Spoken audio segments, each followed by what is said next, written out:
8 বছর পর ফের বড় পর্দায় ফিরছেন ব্রিটিশ রাজপরিবারের বহুল আলোচিত সদস্য প্রিন্স হ্যারির স্ত্রী মেগান মার্কেল। সুটস সিরিজের সাবেক এই অভিনেত্রী এবার অভিনয় করছেন হলিউডের নতুন সিনেমা ক্লোজ পার্সোনাল ফ্রেন্ডসে, যেখানে আছেন লিলি কলিন্স, জ্যাক কোয়েড, ব্রি লারসন আর হেনরি গোল্ডিং এর মতো তারকারা।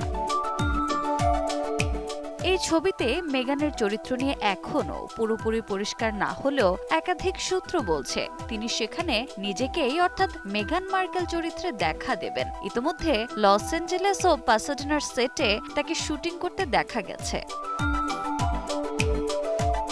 সুটস সিরিজের 7 মৌসুমে দর্শকদের মুগ্ধ করেছিলেন মেগান, কিন্তু 2017 সালে রাজপরিবারে যোগ দেওয়ার প্রস্তুতিতে বিদায় জানান অভিনয় জীবনকে। এরপর 2018 সালে বিয়ে করেন প্রিন্স হ্যারিকে, হয়ে ওঠেন রাজপরিবারের সদস্য। কিন্তু রাজপ্রাসাদের ভেতরের দ্বন্দ্ব, সমালোচনা আর সীমাবদ্ধতার কারণে 2020 সালে রাজকীয় দায়িত্ব থেকে সরে আসেন দুজনেই। সম্প্রতি নেটফ্লিক্সের হ্যারি অ্যান্ড মেগান ডকুমেন্টারিতে রেকর্ড 23 মিলিয়ন ভিউয়ের পর আলোচনায় আসেন এই দম্পতি। তবে সময়ের সঙ্গে সঙ্গে তাদের জনপ্রিয়তা কিছুটা কমলেও রাজপ্রাসাদের রাজনীতি পেছনে ফেলে এখন নতুন করে আলোয় ফিরতে চাইছেন মেগান, হলিউডের সেই পুরনো মঞ্চেই।